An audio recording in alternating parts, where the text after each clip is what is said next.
அடுத்த செய்தியாக, தமிழக ஆளுநராக RN ரவி வந்ததிலிருந்தே திமுகவிற்குமான கவர்னர் மாளிகைக்குமான அந்த சண்டை வந்து முற்றிக்கொண்டேதான் போகிறதுன்னு சொல்லணும். ஆளுநர் எல்லா இடங்களிலுமே சனாதனத்தை பேசுவதும், தமிழ் மொழி குறித்தும், தமிழ் ஆர்வம் குறித்தும், தமிழ்நாட்டில் தமிழின் நிலை என்ன என்பது குறித்தும் உண்மை நிலையை அவர் போற இடத்துல எல்லாம் பேசிக்கிட்டே இருப்பாரு. அப்படி ஒரு தனியார் தொலைக்காட்சிக்கு சமீபத்தில் ஒரு பேட்டி கொடுத்திருந்தார். அந்த பேட்டியில் சொல்லியிருக்காரு, தமிழகத்துல தமிழை அவங்க வந்து வளர்த்ததாக எங்கேயுமே தெரியல. பல்வேறு தமிழ் பல்கலைக்கழகங்களில் இருக்கைகள் வந்து எல்லாம் காலியாக தான் இருக்கு. 11 லட்சம் பனையோலை அந்த மேனுஸ்கிரிப்ட் எல்லாம் அதை என்ன பண்ணணும்னே தெரியாம சும்மாவே அது கிடக்கு. அதுக்கெல்லாம் எந்த ஃபண்டுமே அவங்க அலோகேட் பண்ணல அப்படின்னு சொல்லிட்டு தமிழகம் அமைதி பூங்காவாகவும் இல்லை அப்படின்னு ஒரு ஸ்டேட்மெண்ட் கொடுத்திருந்தாரு. அதற்கு எதிர்வினையாக சட்டமன்ற சபாநாயகராக இருக்கக்கூடிய அப்பாவு அவர்கள் வந்து RN ரவி அவர்களே ஒரு தீவிரவாதி, அவர் தான் தமிழகத்திற்கு தேவையில்லாதவர் அப்படிங்கிற மாதிரி சொல்லியிருக்காரு. சட்ட அமைச்சராக, திமுகவின் சட்ட அமைச்சராக இருக்கக்கூடிய ரகுபதி அவர்களுமே இவர் வந்து கவர்னர் ஆபீஸுக்கு போக வேண்டாம், இவர் வந்து போக வேண்டிய இடம் கமலாலயம், அங்க அவங்களுக்கு தான் இவர் வேலை பார்க்கறாரு அப்படிங்கிற டோன்ல அவரும் பேசியிருக்காரு. சரி, எப்படி பாக்குறீங்க? கவர்னர் சொன்னது எல்லாமே உண்மை. அவர் வந்து ஆதாரங்கள் அடிப்படையில் தெளிவாக சொல்லியிருக்காரு. ஒவ்வொரு ஆண்டும் தமிழ் மீடியம் படிக்கக்கூடிய எண்ணிக்கை குறைந்து கொண்டே வருகிறது. அங்க தமிழ் மீடியத்தில் மைக்ரேட் ஆகி இங்கிலீஷ் மீடியம் போகக்கூடிய அதிகமாயிட்டு இருக்காங்க. இன்னும் கொஞ்ச நாள் வச்சு யாரும் தமிழ் எழுத மாட்டான், தமிழ் பேசுறதா இருந்தா கூட அது இங்கிலீஷ்ல எழுதுவான். இன்றைக்கு ஒரு 30 ஆண்டுகளுக்கு முன்பு நீங்க போய் பார்த்தீங்கன்னா கஷ்டமான சப்ஜெக்ட் என்னன்னு பார்த்தீங்கன்னா மேக்ஸ் சொல்லுவான் பல பேர். நான் சொல்றது ஒரு புள்ளி வரணி போய் எடுங்க. ஒரு 30 இயர்ஸ் முன்னால உள்ளவங்களை பார்த்து உங்களுக்கு என்ன, நீங்க படிக்கும்போது இது ரொம்ப சப்ஜெக்ட் கஷ்டமானது, இது ரொம்ப பயப்படுவீங்க மேக்ஸ், அடுத்தது இங்கிலீஷ் அடிமாங்க. இன்றைக்கு எடுத்தீங்கன்னா நீங்க வேணா சேலஞ்சு பண்றேன், போட்டி. நீங்க ஒரு 1000 school, government school, private school, Tamil medium, English medium எல்லாத்தையும் போய் கேளுங்க. ரொம்ப கஷ்டமான சப்ஜெக்ட் என்ன? தமிழ். 1000த்துல வந்து பெரும்பாலான பேர் சொல்லக்கூடிய பதில் தமிழ். இந்த தமிழ் மெல்ல தமிழ் இனி சாகும், செத்து கொண்டிருக்கின்றது. எதனால? திராவிட ஆட்சியினால. தமிழ் ஸ்கூல்லயே செத்து போயிட்டு இருக்கு. தமிழ்ல பேசினா தெரியாது. நான் பல பள்ளிக்கூடங்களுக்கு நேர்ல போறேன், பேசுறேன். இப்ப பேசுற மாதிரி 10 நிமிஷம் பேசணும்னா அதுல வந்து தமிழ்ல பேசினா அவனுக்கு புரியல. இதுக்குன்னு அர்த்தம் சொல்லுங்க. தமிழ் வார்த்தையை இங்கிலீஷ்ல சொன்னாதான் இன்றைய தலைமுறைக்கே தெரிகிறது. அந்த அளவுக்கு தமிழ் செத்து போய் கொண்டிருக்கிறது. அது சொல்லுவாங்க, உலகத்துல வந்து மொழிக்காக உயிரை விட்ட இனம் எதுவென்று கேட்டால் அது தமிழ் இனம் தான் அப்படின்னு சொல்லுவாங்க. அப்படி சொல்லி இவங்க வந்து ஏமாத்திட்டு இருக்காங்க. தமிழை வைத்து பிழைப்பு நடத்தி கொண்டிருக்கக்கூடிய இனம். ஹிந்தியை எதிர்த்து வந்து உயிர் கொடுத்தாங்களா? அப்ப தமிழை காக்கா உயிர் கொடுத்தாங்களா? ஒரு சொல்ற 11 லட்சம் ஓலைச்சுவடிகள் பாதுகாக்க தவிர 11 லட்சம் இருக்குமா அடுத்த வருஷம்? இருக்காது, எல்லாம் கரையா தின்னு போயிடும். எத்தனை பொக்கிஷங்கள் இதுல இருக்கு. எல்லா ஓலைச்சுவடியும் உவே சாமிநாயர் வந்து அவர் வந்து பிரிண்ட் கொண்டு வரல. ஒரு 300 ஓலைச்சுவடி கொண்டு வந்திருப்பாரு எனக்கு தெரிஞ்சு. கரெக்டான நம்பர் எனக்கு தெரியல. எத்தனை 11 லட்சம் எவ்வளவு பெரிய எண்ணிக்கை. அதுல இருந்து பிரிண்ட்டுக்கு வரா எத்தனை தமிழ் பொக்கிஷங்கள் இருக்கும். அதை காப்பாத்துறங்கிற ஒரு வெறி இருக்க வேணாமா தமிழ் பேசக்கூடியவங்களுக்கு? அக்கறையே இல்லையே. தமிழ் இருக்கை ஒரு பக்கம். MA தமிழ் படிக்கக்கூடிய எண்ணிக்கை வந்து ஒவ்வொரு ஆண்டு புள்ளிவர் எடுங்க, அதிகமாக தான் குறையுதான். புள்ளிவர் கொடுக்க சொல்லுங்க. வேற வழியே இல்லாம BA தமிழ் லிட்டரேச்சர் படிக்கிறவங்க தான் இருக்கானே தவிர தமிழ் மீது ஆர்வம் கொண்டு படிக்கிறவங்க யாரா இருக்கானா? எத்தனை பேர் இருக்காங்க? ஒரு ஸ்கூல்ல நீங்க ஒரு புள்ளிவர் எடுங்க, ஒரு 10 பேரு தமிழ் மீடியம் படிக்கக்கூடிய பையனை போயிட்டு அவனை கூப்பிட்டு வந்து நான் தமிழ் மீடியம் படிக்கிறேன் என்று பெருமையா சொல்லக்கூடிய 10 பேரை நீங்க காட்ட முடியுமா? அப்படியே ஒரு மாதிரி கூச்ச சுபாவத்தோட எனக்கு தமிழ் மீடியம் சொல்லுவானா இல்லையா? தமிழ் மீடியத்தில் படிப்பதை அவமானமாக கருது, வேற வழி இல்லாம படிக்கிறேன் என்று சொல்லக்கூடியதான் இன்னைக்கு இருக்காங்களே தவிர நான் இங்கிலீஷ் மீடியம் அடி காலர் தூக்கிட்டு சொல்லக்கூடிய எல்லாரையும் நீ காட்ட முடியும். அப்ப இதுதான் தமிழுக்கு இவங்களுக்கு கொடுத்த வளர்ச்சி இத்தனை நாட்களாகவா என்று நாம் பல முறை CTVல கேட்டிருக்கோம். அந்த கேள்வி தான் கவர்னர் கேட்டிருக்கணும், தப்பா ஒண்ணு கேட்கல. நான் இவ்வளவு விளக்கமா சொல்றேன், ஒரு சுருக்கமா 2 வரியில கேட்டு போயிட்டார். இதான தமிழுக்கு இவங்க பண்ணது. இப்ப பாருங்க, இவர் என்ன சொல்றாருன்னா, அப்பாவு அவர்கள் இவர் வந்து டெரரிஸ்ட் ஏற்கனவே இருக்கிற ஏரியால இவர் வந்திருக்காரு, அதனால இவர் பேசுறதே டெரரிஸ்ட் மாதிரி பேசுறாரு, ரொம்ப இதா பேசுறாரு, ஜாலியா பேசுறாரு, ஜோக்கா. தமிழ்நாட்டுல சட்டம் ஒழுங்குல ரொம்ப அருமையா இருக்கு. யாருமே வந்து அப்படியே சொல்லி ஒன்றும் இது பண்ண முடியாது. அந்த அளவுக்கு சட்டம் வந்து இன்டாக்டா இருக்கு. தமிழ்நாட்டில் டெரரிஸ்டே ஒருத்தர் கூட இல்ல. No terrorist, zero terrorist. ஒரே ஒருத்தர் இருக்காரு, அவர் வந்து இவர் தான் நம்ம கவர்னர். வேற யாரும் டெரரிஸ்டே இல்ல. இது சொன்ன உடனே அங்க இருக்கிற யூபி சில பேர் கை கொட்டி சிரிக்கிறாங்க, பெரிய ஜோக் சொன்ன மாதிரி. நீங்க வெள்ளக்காரனுடைய ஹிஸ்டரி எடுத்து படிச்சு பார்த்தீங்கன்னா அதுல தெளிவா சொல்லியிருப்பான். திருப்பூர் குமரன் அவர் வந்து டெரரிஸ்ட் என்று சொல்லி தான் கூட்டிட்டு ரெக்கார்டு. அவனை அடிச்சு சாகடிச்சது காரணம் he's a terrorist. He was a terrorist in the eyes of British. VOC terrorist in the eyes of British.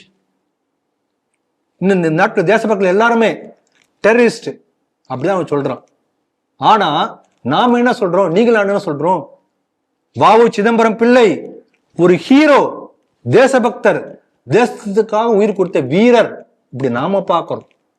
அப்ப பார்க்கக்கூடிய பார்வையில எனக்கு ஹீரோவா தெரியக்கூடியவங்க உனக்கு வந்து டெரரிஸ்டா தெரிகிறான். வெள்ளக்கார அடிவடி திமுகவுக்கு இவர் டெரரிஸ்டா இருக்காங்க, அப்படிதான் நான் பார்க்கிறேன். இப்ப அண்ணாமலை அவர்கள் அழகா ஒரு கேள்வி கேட்டிருக்காரு. என்ஐஏடைய பிரஸ் ரிலீஸ் எல்லாம் பார்த்த பிறகு உங்களுக்கு மறந்து போச்சா? தமிழ்நாட்டில் இந்த பிஎஃப்ஐ தடை பண்ண உடனே நாடு முழுக்க அந்த தடை அமலுக்கு வந்தது. தமிழ்நாட்டில் 30 இடங்கள்ல பெட்ரோல் குண்டு வீசப்பட்டது. பிஎஃப்ஐ தடையை எதிர்த்து பிஎஃப்ஐ டெரரிஸ்டுக்கு ஆதரவாக நடந்ததா இல்லையா? யார் மீது வீசப்பட்டதுங்கிற கேள்வியும் இருக்கு. ஆமா, தேசபக்தர்கள் வீடு மேல, பாஜக நிர்வாகிகள் வீட்டுகள் மேல, ஹிந்து அமைப்புகள் நிர்வாகிகள் மேல. அப்ப டெரரிசம் இல்லையா தமிழ்நாட்டில்? பாருங்க, இங்க ஜமீஷா முபீனா இருந்தால் அது வந்து சிலிண்டர் வெடிப்பு. நல்ல வேலை என்ஐஏ வந்து சொன்ன பிறகுதான் வந்து அது ஒரு டெரரிஸ்ட் அமைப்புன்னு எல்லாம் வெளியில வந்தது விஷயங்கள். அது வந்த பிறகு என்ஐஏ குற்றச்சாட்டு சார்ஜ் ஷீட்டு போட்டு குற்றச்சாட்டு பத்திரிகைகள் செய்தியா வந்த பிறகு பத்திரிகையாளர் பேட்டி எடுக்கிறார் திமுக கிட்ட. என்னங்க இந்த மாதிரி என்ஐஏ சார்ஜ் ஷீட் போட்டிருக்கு, அம்மோனியம் நைட்ரேட் வந்து கிடைச்சிருக்கு. அது வந்து அவர் விவசாயி, டெரரிஸ்ட் வந்து விவசாயியா உங்களுக்கு தெரிகிறார். விவசாயி வீட்டில் அம்மோனியம் நைட்ரேட் இருக்காதா? திருப்பி கேள்விக்கிறார். அம்மோனியம் நைட்ரேட்டோட சேர்ந்து ஒரு கலவை, வெடிமருந்து கலவை.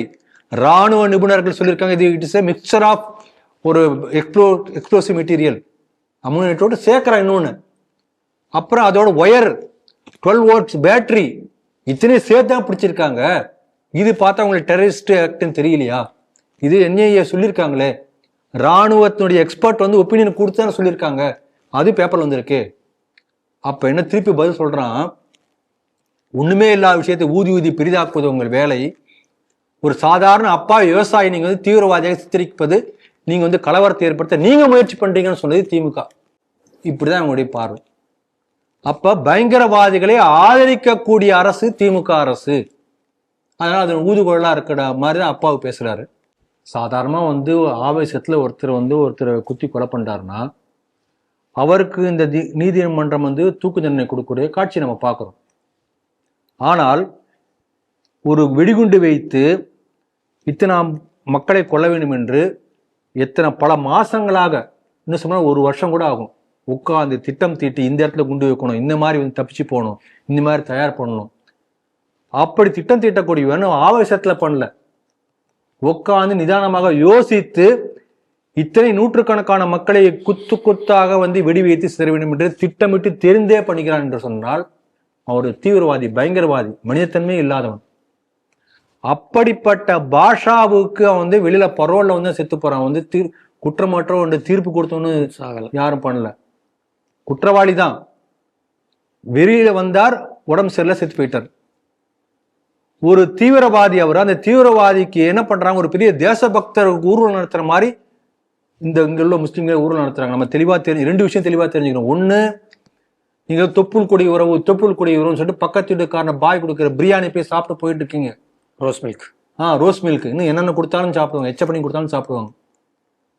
அந்த தொப்புள் கொடி உறவு தான் கோயம்புத்தூர்ல நம்ம அத்தனை பேரை, நூற்றுக்கணக்கான பேரை வெடிகுண்டு வைத்து சிதற காரணமாக இருந்த பாஷாவுடைய இறுதி ஊர்வலத்துக்கு ஆயிரக்கணக்கான பேர் முஸ்லீம் போறான். அவன் இந்த வெடிகுண்டு வச்ச ஒரு பயங்கரவாதி இந்த தெரிந்தும் கூட. அப்ப அவன் தொப்புள் கொடி உறவா நம்ம யோசனை பண்ணணும். அப்படி போகக்கூடிய ஊர்வலத்துக்கு எந்த விதமான கட்டுப்பாடும் இந்த அரசாங்கம் சொல்லல. ஒரு பெரிய ஒரு நேஷனலிஸ்ட் ஹீரோ போற மாதிரி அதுக்கு எல்லா விதமான பந்தோபஸ்து ஏற்பாடுகளும் செய்து கொடுத்தது இந்த திமுக அரசு. சீமான் வாஞ்சியோட அப்பான்னு சொல்லக்கூடிய. ஆமா, தமிழ்நாட்டு மட்டும் தான் வந்து ராஜீவ்காந்தி படுகொலை செய்யப்பட்டாரு. அதற்கு காரணமான எல்டிடியை இருகரம் நீட்டி வரவேற்று கட்டி தழுவி ஆற தழுவி பேரறிவாளனுக்கு எவ்வளவு பெரிய சிகப்பு கர்ம வரவேற்பு கொடுத்தாரு சிஎம். அப்ப பயங்கரவாதிகள், தீவிரவாதிகள், வெடிகுண்டு வைக்கக்கூடியவங்க, படுகொலை செய்யக்கூடிய தீவிரவாதிகள் எல்லாமே பயமில்லாமல் நடமாடக்கூடிய ஒரு பகுதி இருக்கும் என்று சொன்னால் இந்தியாவில் தமிழ்நாடு தான். இதோட இன்னும் உதாரணம் சொல்லுமா, முழு பூசணிக்காயை சோத்துல மறைக்க மாதிரி ஒரு மறைக்க பார்க்கிறார். இது ஒண்ணு. இன்னொன்னு பாருங்க, தன்னுடைய பதவி தான் இருக்கக்கூடிய அந்த சபாநாயகர் என்கின்ற அந்த பதவிக்கு தகுந்த அருகதே இல்லாம ஒரு வந்து தரம் தாழ்ந்து பேசுறார். அந்த பதவிக்கு சபாநாயகர் என்பது ஒரு அவையில் உள்ள எல்லாருமே கட்டி காக்கக்கூடிய அளவுக்கு நடுநிலை தவறாத ஒருத்தரா இருக்கணும் இல்லைங்களா? அதான சபாநாயகர் வேலை தானே. கட்சி சாராது. ஆனா கட்சியுடைய ஊதுகுழல் போல செயல்படுகிறாரு. சபைக்குள்ளேயும் சரி வெளியிலும் சரி. சபைக்குள்ளே மற்றவங்களை பேச விடாம ஜனநாயகத்தை படுகொலை செய்கிறார் இந்த அப்பாவு. இதை நம்ம ஏற்கனவே பலமுறை சொல்லியிருக்கிறோம். அதனால திமுக ஆட்சி வந்து தகுதி இல்லாதவர்களை தகுதி இல்லாத இடத்துல வைத்து அழகு பார்ப்பது திமுக அரசு. அந்த பட்டியலில் அப்பாவையும் சேர்த்துக்கலாம்.